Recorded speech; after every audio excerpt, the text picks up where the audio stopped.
Baik, Assalamualaikum warahmatullahi wabarakatuh.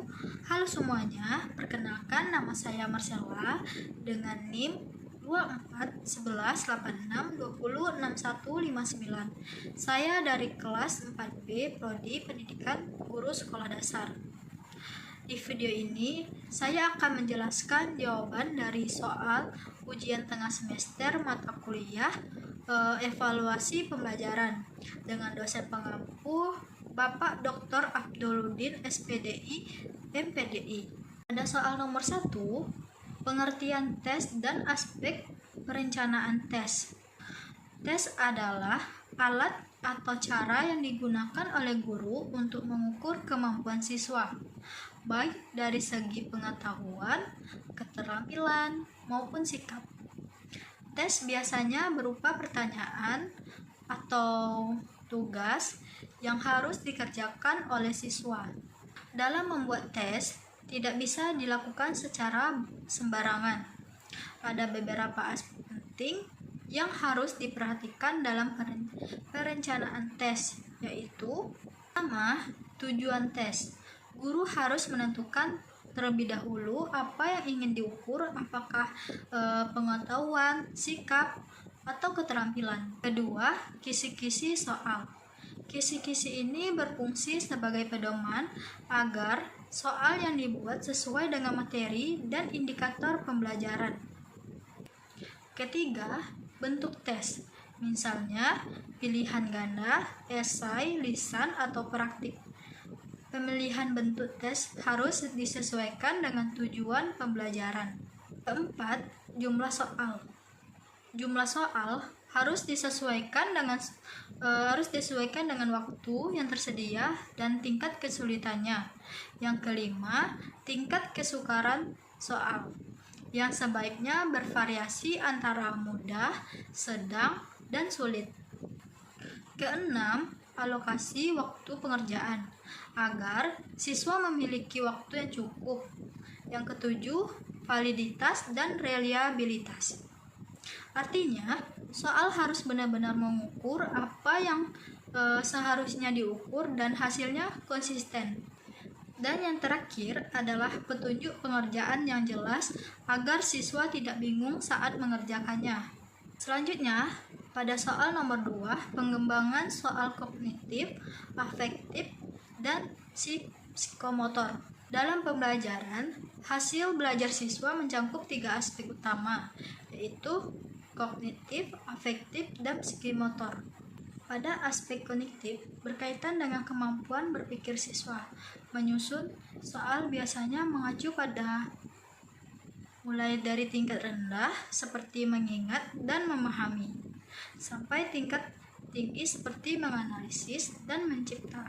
Contohnya, soal yang meminta siswa menjelaskan atau membandingkan. Ada aspek afektif berkaitan dengan sikap dan nilai. Misalnya, disiplin, tanggung jawab, kejujuran, dan kerjasama. Penilaian ini biasanya itu dilakukan melalui observasi jurnal atau angket.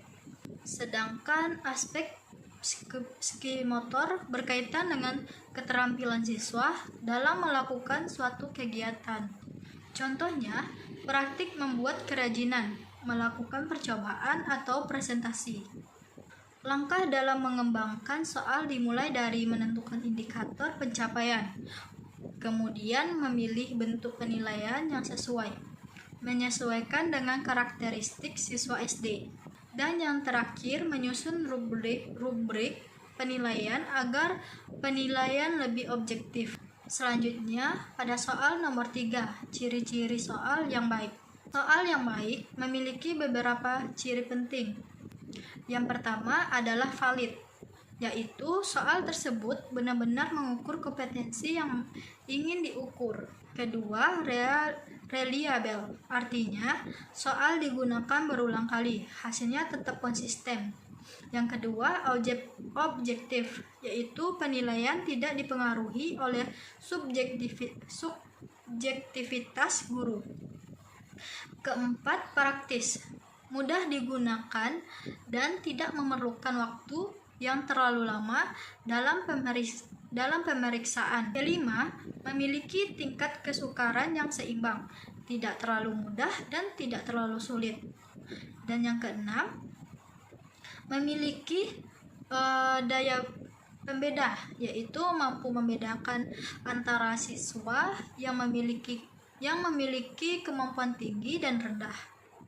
Dan yang terakhir, menggunakan bahasa yang jelas, tidak menimbulkan penafsiran, maksudnya tuh tidak menimbulkan penafsiran ganda serta sesuai dengan tingkat perkembangan siswa. Pada soal nomor 4, definisi evaluasi menurut para ahli. Menurut Real Teller, evaluasi adalah proses untuk mengetahui sejauh mana tujuan pendidikan telah tercapai.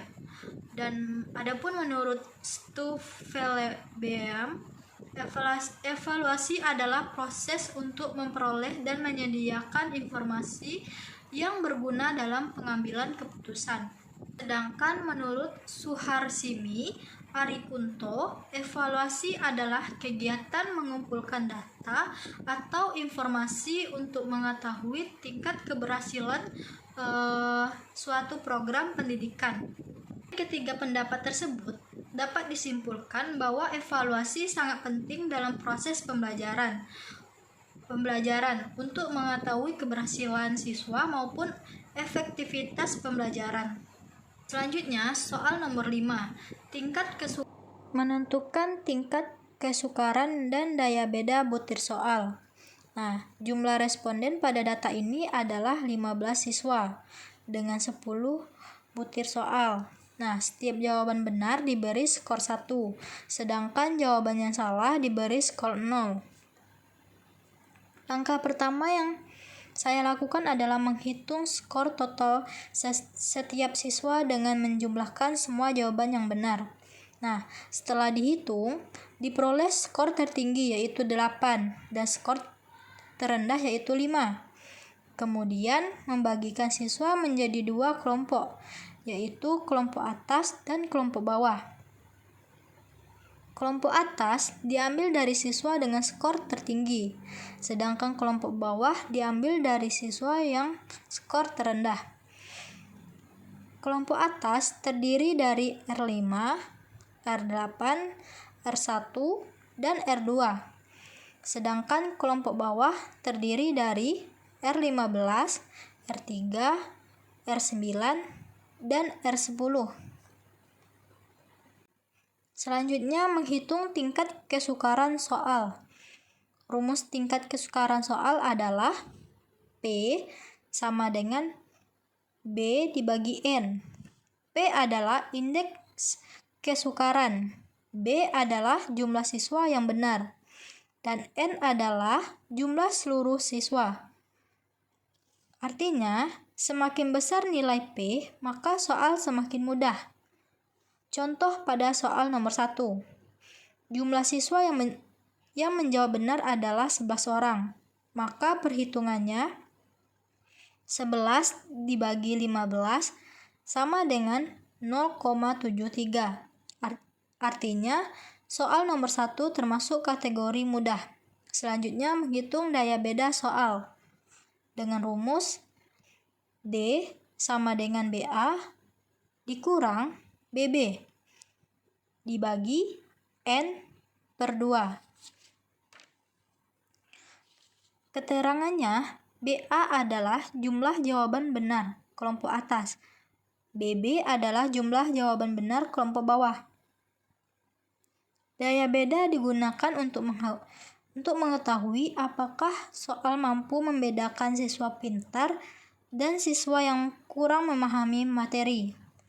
Contoh pada soal nomor 5. Kelompok atas semuanya menjawab benar, sehingga BA-nya itu 4. Kelompok bawah semuanya menjawabnya salah, sehingga BB 0. Maka 4 dikurang 0 dibagi 4 hasilnya 0,75.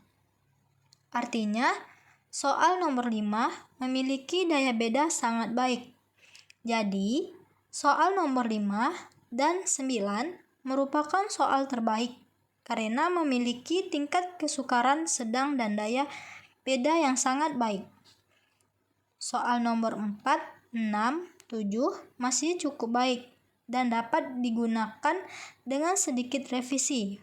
Sedangkan soal nomor 1 memiliki daya beda negatif, sehingga sebaiknya dibuang atau diperbaiki karena tidak mampu membedakan kemampuan siswa.